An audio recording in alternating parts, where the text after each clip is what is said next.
Ja, her er der lavet et lille oplæg til, hvordan jeg ser eksperimenterende undervisning. Der er lavet sådan en lille skriveri, som man nu skal som god lærer, så skal der være godt med papir til eleverne. Så det her det er et lille oplæg, som man kan kigge lidt på inden, hvis man vil det.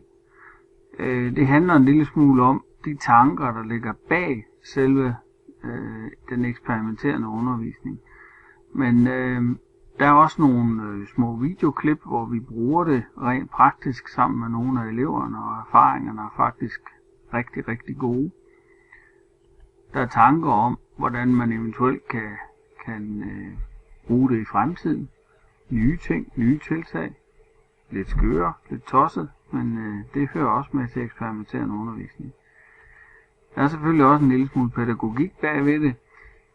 Men sådan groft sagt, så handler det om at lade eleverne være den udførende del af undervisningen. Ture og lade eleverne tage teten og lade eleverne lære på elevernes måde. Det lyder sådan fantastisk frelst, men det er faktisk en rigtig god måde at komme i gang med det, at eleverne skal kunne huske, hvad det var, de egentlig blev undervist i. Det har vi nogle rigtig gode erfaringer med, og det kunne vi selvfølgelig godt tænke os at prøve at fortælle lidt om og vise lidt frem.